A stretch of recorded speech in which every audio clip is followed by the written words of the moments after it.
56% आबादी वाले समुदाय को मात्र 14% आरक्षण। आखिर कैसे बेशर्म लोग हैं? क्या इन्हें शर्म नहीं आती? क्या इन्हें दिखाई नहीं देता? अंधे हैं ये लोग। हम किसी का ठेका लेकर के नहीं बैठे हुए हैं कि हमारे अधिकारों पर कोई आए और कब्जा करे। 56% आबादी होने के बावजूद हमारा आरक्षण मात्र 14%। अगर आरक्षण के लिए झारखंड अलग राज्य की लड़ाई की तरह अगर लड़ाई लड़ना पड़े, अगर मुझे शहीद होना पड़े, अगर जान भी गंवानी पड़े, तो कदम इस बार रुकने वाला नहीं है। झारखंड में ओबीसी समुदाय का 56% आबादी है, यानी कि एक बड़ा आबादी हम कह सकते हैं। एक ओबीसी बहुल्य राज्य झारखंड है और इस ओबीसी बहुल्य राज्य में इतनी बड़ी आबादी को इनके अधिकारों से अब तक वंचित रखा गया। जो सरकारें आई इस राज्य में इस 25 वर्ष में, उन सरकारों ने इस ओबीसी समुदाय से वोट तो लिया, सत्ता की कुर्सी तक तो वो पहुंच गए, लेकिन जब इस समुदाय को अधिकार देने की बात आई, तब सत्ता में बैठी वो सरकार सीधे तौर पर उन्हें दरकिनार करने का काम किया, उन्हें इग्नोर करने का काम किया। क्योंकि जिस समुदाय की 56% आबादी हो, वो समुदाय जब चाहे उस वक्त किसी भी राजनीतिक दल को सत्ता से उखाड़ करके फेंक सकती है और जिस दल को वो चाहे उसे सत्ता में बैठा सकती है। चाहे राज्य की बात हो या फिर केंद्र की बात हो। ओबीसी समुदाय को 2 भागों में बांट दिया गया, 13 जिला को अलग और 11 जिला को अलग कर दिया गया।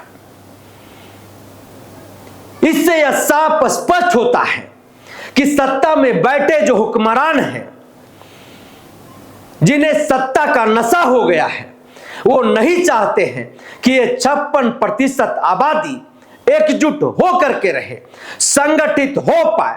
कैसे ये एक दूसरे में लड़े, कैसे ये आपस में लड़े, कैसे इन लोगों में बिखराव आए, उस हर राजनीतिक षड्यंत्र का प्रयोग सत्ता में बैठे जो राजनीतिक दल होते हैं उन्होंने बेखूबी से प्रयोग किया। और इसका परिणाम यह है कि राजनीतिक दलों से जुड़े हुए जो ओबीसी समुदाय के नेता हैं, चाहे वो विधायक बन गए हो या फिर पूर्व में विधायक रहे हो, मंत्री रहे हो, सांसद रहे हो, वो उस पार्टी से बाहर निकल ही नहीं पाते। वो ओबीसी समुदाय के बारे में सोच ही नहीं पाते हैं। वो बस अपनी राजनीतिक दल का गुणगान गाते हुए दिखाई देते हैं, लेकिन जब उन्हें वोट चाहिए, जब उन्हें उस विधायक की कुर्सी चाहिए, तब उन्हें यह ओबीसी समुदाय नजर आता है और उस वक्त ओबीसी समुदाय के लोगों के साथ बैठकें करता है, गिड़गिड़ाता है, भीख मांगता है कि हम आपके अधिकारों का रक्षा करेंगे, हम आपके समुदाय का बेटा हैं, हम इसी घर का बेटा हैं, हमें आपका आशीर्वाद चाहिए। लेकिन ये इतने बेशर्म होते हैं, इतने ये निर्लज होते हैं कि जैसे ही ये विधायक बन जाते हैं, जैसे ही ये सदन के अंदर पहुंचते हैं, उस ओबीसी समुदाय का जो दर्द है, पीड़ा है, उन्हें नजर नहीं आती, नहीं उन्हें वो दिखाई देता है। और कोई आदमी उन्हें अपनी बात कहने जाता है, सामाजिक अधिकार की बात करता है, तो उसे वहां से भगा दिया जाता है, उन्हें अपमानित किया जाता है। अब ऐसे में ओबीसी समुदाय ने खुद से कमर कस लिया है और उन्होंने यह ऐलान भी कर दिया है कि ओबीसी समुदाय अब और अपना हक मारी नहीं होने देगा। अब हम और अपने अधिकारों पर किसी और को कब्जा नहीं करने देंगे। हम किसी का ठेका लेकर के नहीं बैठे हुए हैं कि हमारे अधिकारों पर कोई आए और कब्जा करे। 56% आबादी होने के बावजूद हमारा आरक्षण मात्र 14% है। आखिरकार राजनीतिक दलों ने हमारे साथ क्या भयावह स्थिति पैदा कर दिया है, कैसा हमारे साथ भेदभाव किया है कि 56% आबादी वाले समुदाय को मात्र 14% आरक्षण। आखिर कैसे बेशर्म लोग हैं,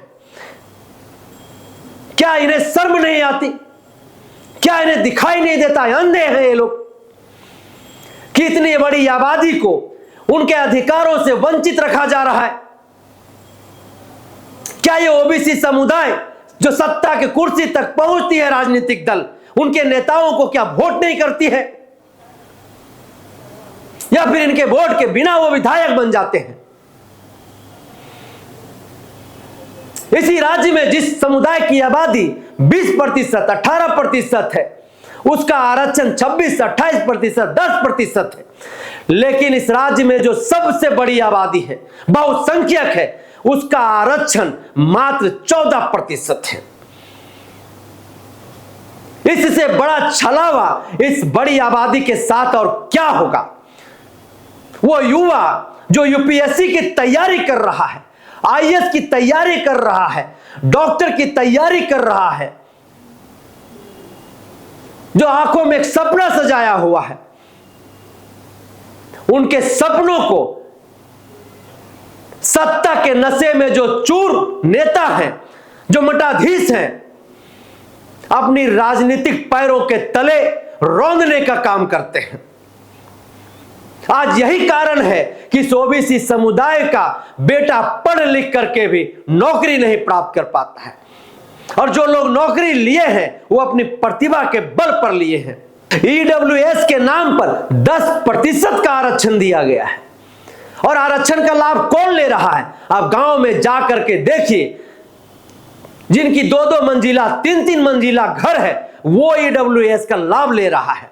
और ओबीसी समुदाय का एक बच्चा अगर उससे 2% ज्यादा अंक लाया है और वो 2% कम अंक लाया है, तो ईडब्ल्यूएस वाले का नौकरी हो जा रहा है। लेकिन ओबीसी का बच्चा जो उससे ज्यादा मार्क्स लेकर के आया है, उसे छांट दे रहा है।